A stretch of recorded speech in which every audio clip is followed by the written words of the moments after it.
మా లాస్ట్ క్లాస్లో instruction cycle, machine cycle, timing diagram for op code, fetch operation నేర్చుకున్నాం. ఆ డయాగ్రామ్ వస్తే రిమైనింగ్ 3 డయాగ్రామ్స్ ఈజీ అవుతుందని చెప్పాను కదా. ఇప్పుడు ఈ రోజు క్లాస్లో timing diagrams for move immediate R comma data, next memory read operation, అలాగే timing diagram for memory write operations. These 3 diagrams నేర్చుకున్నాం. 3 డయాగ్రామ్స్ టైమింగ్ డయాగ్రామ్స్ ఏవేంటి? Move immediate R comma data, next timing diagram for memory read operation, timing diagram for memory write operation. First one is timing diagram for move immediate R comma data. Same మీకు ఇవే same వస్తాయి మీకు ఇన్పుట్లో. మీకు మొన్న last క్లాస్లో చెప్పుకున్నాం కదా, timing diagram for op code fetch ఆపరేషన్లో clock IO/M bar, S0 S1 same address bus, data bus, ALE, read bar. ఇక్కడ రీడ్ ఆపరేషన్ కాబట్టి రీడ్ బార్, అలాగే రైట్ అయితే రైట్ బార్ వస్తుంది. ఈ ఏదైతే అది చేంజ్ అవుతుంది. ఇక్కడ ఎక్స్ట్రాగా మీకు రీడ్ బార్ వచ్చింది, రీడ్ ఆపరేషన్ కాబట్టి. సేమ్ లాస్ట్ క్లాస్లో లాస్ట్ డయాగ్రామ్ లాగానే first clock cycle, 2 machine cycles. ఇక్కడ 2 మిషన్ సైకిల్స్ ఎందుకు తీసుకున్నామంటే లాస్ట్ క్లాస్లో ఓన్లీ 1 మిషన్ సైకిల్, 1 మిషన్ సైకిల్లో 4 T1 T2 T3 ఇంతవరకే తీసుకున్నాం. అది ఓన్లీ ఫెచ్ ఆపరేషన్. కానీ ఇక్కడ move immediate R comma data, ఈ టైప్ ఆఫ్ ఇన్స్ట్రక్షన్ అనేది మూవ్ ఇమీడియట్ ఆర్ అనేది single byte. Next R comma data, మనకు ఆపరాండ్లో డేటా తీసుకున్నాం కాబట్టి this is 2 byte of instruction. అంతకుముందు మీకు ఆప్ కోడ్ ఫెచ్ సైకిల్ అంటే ఓన్లీ 1 బైట్ ఆఫ్ ఇన్స్ట్రక్షన్ తీసుకున్నాం. ఇక్కడ 2 బైట్స్ ఆఫ్ ఇన్స్ట్రక్షన్ కాబట్టి దిస్ ఇన్స్ట్రక్షన్ మీకు 2 బైట్ ఆఫ్ ఇన్స్ట్రక్షన్స్లో మీకు ఆ టైప్లో 2 మిషన్ సైకిల్స్ ఉంటాయని చెప్పుకున్నాం. 1 machine cycle consists of 4 clocks, T1 T2 T3 T4. Second machine cycle M2 is T1 T2 T3. Clock period తీసుకున్నాం మొత్తం. Next IO/M bar, next S0 S1. ఇక్కడ S0 S1లో రీడ్ ఆపరేషన్లో మనకి ఏముంటుంది? లాస్ట్ డయాగ్రామ్లో ఫెచ్ ఆపరేషన్లో both S0 and S1 are 1 తీసుకున్నాం. కానీ ఇక్కడ S1 is 1, S0 is 0. Next A8 to A15లో program counter higher byte. PCH అంటే MSBs ఆఫ్ అడ్రస్ అనేది 8 MSBs కాబట్టి హైయర్ ఆర్డర్ బైట్ కాబట్టి PCH అంటున్నాం. అలాగే ఇక్కడ PCH higher byte. Next AD0 to AD7 అనేది అవుట్. ఇక్కడ ఇన్పుట్లో ఆప్ కోడ్, అవుట్పుట్లో అడ్రస్ అండ్ డేటా బస్. ఇక్కడ 8 LSBs కాబట్టి ప్రోగ్రామ్ కౌంటర్ లో అని తీసుకుంటున్నాం, PCL. నెక్స్ట్ ఇక్కడ కూడా సేమ్ PCL. ఇక్కడ ఇన్పుట్లో డేటా. ఇది 8 LSBs ఆఫ్ అడ్రస్, ఇదేమో 8 MSBs ఆఫ్ అడ్రస్. ఇక్కడ 8 LSBs of address either address or data bus. Next one ALE, address latch enable కూడా ఓన్లీ 8 MSBs ఆఫ్ అడ్రస్సే కదా. Address bus only higher byte కాబట్టి address latch enable కూడా only 8 MSBsకే enable అవుతుంది. Next ఇక్కడ read bar, op code fetch cycle. First one is op code fetch సైకిల్లో as it ఈస్గా ఈ పార్ట్ వరకు మీకు ఫస్ట్ డయాగ్రామ్లో ఎలా ఉందో అలాగే ఉంటుంది. నెక్స్ట్ పార్ట్ ఈ read cycle, next machine cycle 2 ఒకటే చేంజ్ అవుతుంది. ఇదంతా ఫస్ట్ దాంట్లో ఎలా ఉందో అలాగే ఉంటుంది మీకు. రీడ్ సైకిల్లో మీకు దీని ఎక్స్ప్లెనేషన్ చూడండి, మీకు తెలుస్తుంది. ఇక్కడ ఫస్ట్ ఫిగర్ బి, ఫిగర్ ఏనేమో ఫెచ్ ఆపరేషన్ లాస్ట్ క్లాస్లో చెప్పుకున్నాం. ఇది ఫిగర్ బి అనేది timing diagram for move immediate R comma data. Figure B shows fetch and execute operations, అంటే fetch operation and execute operation జరుగుతుంది ఇందులో. ఎగ్జాంపుల్ ఏం తీసుకున్నాం? Instruction move immediate R comma data. This is a 2 byte instruction. It requires 2 machine cycles. 2 byte కాబట్టి 2 machine cycles కావాలి మనకి. The first machine cycle M1 shows op code fetch cycle. The second machine cycle M2 shows data read cycle. చూసారు కదా, first machine cycle is op code fetch cycle, second M2 is read cycle.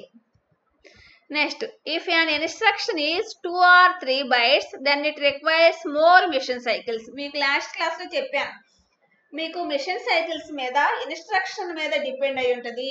A type of instruction, single byte, 2 byte. Single byte అయితే one machine cycle, 2 byte or 3 bytes అయితే it requires more machine cycles మనకు use అవుతుంది. అవి మనం memory నుంచి తెచ్చుకుంటామని చెప్పాం. కాబట్టి ఇక్కడ 2 బైట్ ఇన్స్ట్రక్షన్ కాబట్టి ఇక్కడ మనకి రిక్వైర్స్ 2 మిషన్ సైకిల్స్ మనకి యూజ్ చేసుకున్నాం. The first machine cycle M1 is for fetching the opcode from the memory. First machine cycle ఏం చేస్తుంది? ఫెచ్ చేస్తుంది. Next subsequent machine cycles M2, M3, M4 అనేవి ఏం చేస్తాయి? Are required either two. Always ఎప్పుడైనా సరే మనం 2 మిషన్ సైకిల్స్ తీసుకున్నప్పుడు 2 or more than 3, 2 or 3 machine cycles కనుక మనకు అవసరం అయితే ఆ టైప్ ఆఫ్ ఇన్స్ట్రక్షన్ బట్టి ఎప్పుడైనా సరే ఫస్ట్ మిషన్ సైకిల్ మాత్రం ఓన్లీ ఫెచ్ చేయడానికే యూజ్ చేసుకుంటాం. First machine cycle M1 is for fetching the opcode from the memory. Next second, ఇందులో సెకండ్ వరకే యూజ్ చేసాం. అలాగే కొన్ని కేసెస్లో మనం కొన్ని టైప్ ఆఫ్ ఇన్స్ట్రక్షన్స్లో 3 మిషన్ సైకిల్స్ యూజ్ చేసుకున్నా సరే ఫస్ట్ మిషన్ సైకిల్ అనేది ఆప్కోడ్ ఫెచ్ చేయడానికి యూజ్ అవుతుంది. Second and third machine cycles M2, M3, M4 and so on etcetera are required either to read data or address from memory or IO devices. అంటే డేటాని read చేయడానికి అంటే either memory or IO devices. అలాగే write data, read or write కదా. అసలు machine cycle అంటే ఏంటి? either read operation or write operation. Next M2, M3, M4 first machine cycle only fetch the operation. Second M2 నుంచి M2, M3, M4 and so on etcetera are required either read or write operations. Either read data, address from memory or IO devices. అలాగే write data, address into memory or IO devices. Either మెమరీని కానీ IO devices కానీ, అంటే memory activate అయితే memory, IO devices activate అయితే IO డివైజెస్ని either read కానీ write కానీ చేస్తాయి. ఏ machine cycles? M2, M3, M4. మనం తీసుకున్న టైప్ ఆఫ్ ఇన్స్ట్రక్షన్ బట్టి ఇప్పుడు ఈ టైప్లో 2 ఇన్స్ట్రక్షన్స్ కాబట్టి 2 బైట్ ఆఫ్ ఇన్స్ట్రక్షన్ కాబట్టి 2 మిషన్ సైకిల్స్ తీసుకున్నాం. M1 అనేదేమో ఆప్ కోడ్ని ఫెచ్ చేస్తుంది. M2 అనేదేమో ఏదర్ రీడ్ అయితేనేమో ఇది read MVI R comma data అనేది ఇక్కడ రీడ్ కాబట్టి only read data from memory or IO devices.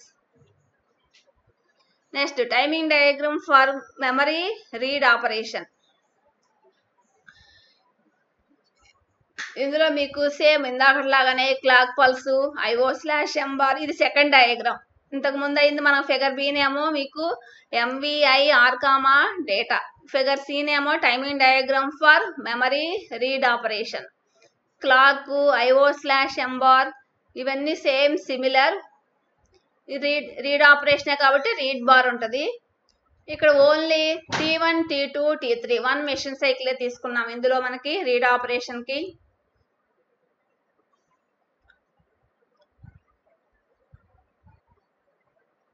ఇందులో కూడా 2 machine cycles. S0, S1, A8, A15, AD0, AD7, next ALE timing diagram for memory read operation. ఇక్కడ read bar ఒకటే మీకు change. ఇక్కడ S0, S1 కూడా సేమ్ ఇందాకలాగే similar for the figure B. చూడండి figure B. Next figure C memory read operation. Figure C చూడండి. In the memory read cycle the microprocessor reads the content of the memory location. ఇందులో example ఏం తీసుకుంటున్నాం? ఇందాక move immediate R comma data తీసుకున్నాం. ఇక్కడ same similar ఇందాక figure B and figure C same. అది move immediate resistor comma data తీసుకున్నాం. ఇక్కడ ఏ కామా డేటా ప్లేస్లో 05 అని తీసుకున్నాం. ఇది ఒకటే డిఫరెన్స్. ఇందాక అక్యుములేటర్ ప్లేస్లో R తీసుకున్నాం, డేటా ప్లేస్లో 05 తీసుకున్నాం. This is a 2 byte of instruction. ఇందులో కూడా 2 మిషన్ సైకిల్స్ యూజ్ చేసుకుంటున్నాం. First machine cycle M1 is fetch the op code. ఈ ఆప్ కోడ్ 3E అనేది మూవ్ ఇమీడియట్ ఏకి, ఈ నిమానిక్ కి ఆపరేషన్ కోడ్ 3E. మీకు ఆప్ కోడ్ షీట్లో చూస్తే తెలుస్తుంది ఫ్రమ్ ది మెమరీ. అలాగే second machine cycle M2 is for reading data 05 from the memory shown in figure C.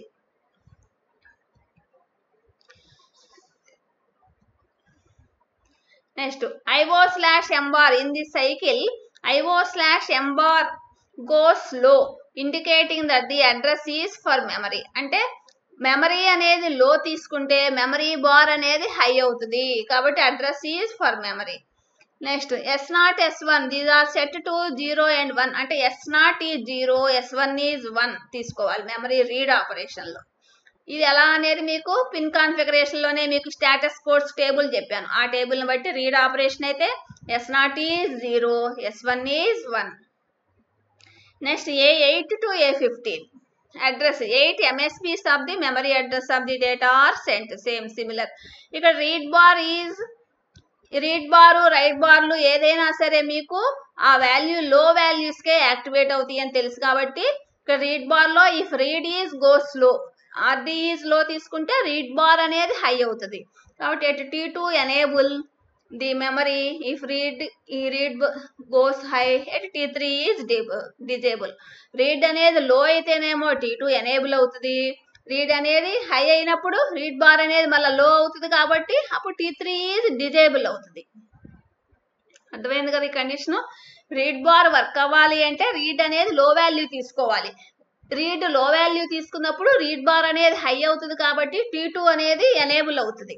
Next అలాగే రీడ్ అనేది హై తీసుకుంటే అప్పుడు రీడ్ బార్ లో అవుతుంది కాబట్టి T3 క్లాక్ సైకిల్ అనేది T3 అనేది డిజేబుల్ అవుతుంది. నెక్స్ట్ IO రీడ్ ఇది memory read. Next similar for the IO read. IO read అవ్వాలంటే IO అనేది ఇక్కడ ఇందాక లో వాల్యూ తీసుకున్నా ఇదొక్కటే డిఫరెన్స్ మెమరీ రీడ్ కి IO రీడ్ కి. మెమరీ లో తీసుకుంటేనేమో మెమరీ డివైస్ యాక్టివేట్ అవుతుంది, అది మెమరీ రీడ్ అవుతుంది. ఇక్కడ IO అనేది హై వాల్యూ తీసుకుంటేనేమో IO రీడ్ అవుతుంది. అదొక్కటే డిఫరెన్స్ ఫిగర్ C కి ఫిగర్ D కి అంటే మెమరీ రీడ్ కి IO రీడ్ కి. ఇక్కడ IO read cycle is similar to memory read cycle. The only difference between them is IO/M bar goes high. IO/M bar goes high. ఇందాక ఏం తీసుకున్నాం IO/M bar లో తీసుకున్నాం మెమరీ రీడ్ కి, ఇక్కడేమో IO రీడ్ కి IO/M bar goes high అయితే in case of IO read other remaining signals are same as in figure C. అంటే మీరు ఎగ్జామ్ లో IO రీడ్ అని అడిగితే మెమరీ రీడ్ రాసి మెమరీ రీడ్ డయాగ్రామ్ వేసి figure C same similar for only the difference is ఇది రాస్తే సరిపోతుంది IO రీడ్ కి. Next timing diagram for memory write operation. అంటే మెమరీ రైట్ నేర్చుకుంటే similar for the IO write కూడా తెలుస్తుంది సేమ్ ఇందాకలాగానే. ఇందులో కూడా same signals program counter higher order bytes out. అంటే ఫస్ట్ మీరు ఒక డయాగ్రామ్ నేర్చుకుంటే మిగిలినవన్నీ మీకు ఈజీ అవుతాయి. దీని ఎక్స్ప్లెనేషన్ చూడండి. Memory write. In a memory write cycle, the CPU sends data from accumulator or other register to the memory. Accumulator గాని other registers to memory నుంచి తీసుకుంటుంది. S0 S1 ఇక్కడ రైట్ అవ్వాలి అంటే S0 1 అవ్వాలి, S1 0 అవ్వాలి. ఈ కండిషన్ మీకు తెలిసిందే కదా ఫర్ ది రైట్ ఆపరేషన్. ఇక్కడ రైట్ బార్ ఫిగర్ లో ఇందాకేమో ఇదొక్కటే చేంజ్ రీడ్ బార్ కి రైట్ బార్ కి. ఇందాక ఇక్కడ రీడ్ బార్ ఉంది, ఇప్పుడేమో రైట్ బార్ తీసుకుంటాం. మిగిలిన డయాగ్రామ్ అంతా సేమ్. రీడ్ ఆపరేషన్ అయితే రీడ్ బార్ తీసుకుంటాం, రైట్ ఆపరేషన్ అయితే రైట్ బార్ తీసుకుంటాం. మెమరీ రీడ్ కి IO రీడ్ కి ఇక్కడ రీడ్ బార్ ఉంటుంది, మెమరీ రైట్ కి IO రైట్ కి ఇక్కడ రైట్ బార్ అని వస్తుంది. ఇదొక్కటే చేంజ్ చేయాలి మీరు డయాగ్రామ్ లో. రైట్ బార్ కాబట్టి రైట్ అనేది లో తీసుకుంటే T2 indicating that the right operation to be performed. అలాగే రైట్ అనేది హై తీసుకుంటే రైట్ బార్ అనేది లో అవుతుంది కాబట్టి T3 అనేది డిజేబుల్ అవుతుంది. సేమ్ ఇప్పుడు మెమరీ రైట్, అలాగే ఇక్కడ IO రైట్, ఇక్కడ కూడా సేమ్ మొత్తం సిమిలర్ ఫర్ ది మెమరీ రైటే. కానీ ఇక్కడ IO/M bar లో IO అనేది హై వాల్యూ తీసుకున్నప్పుడు IO గా యాక్టివేట్ అవుతుంది కాబట్టి in an IO write cycle the CPU sends the data from IO port or IO device from the accumulator. ఇందాకేమో మెమరీ నుంచి or accumulator or memory write కాబట్టి ఇదేమో accumulator or IO port. an IO write cycle is similar to memory write cycle. If IO/M bar goes high, then it requires 3 machine cycles. ఇందులో 3 machine cycles తీసుకుంటుంది. First machine cycle is opcode, second one is memory read cycle, and third one is IO write cycle. ఇది memory write, IO right.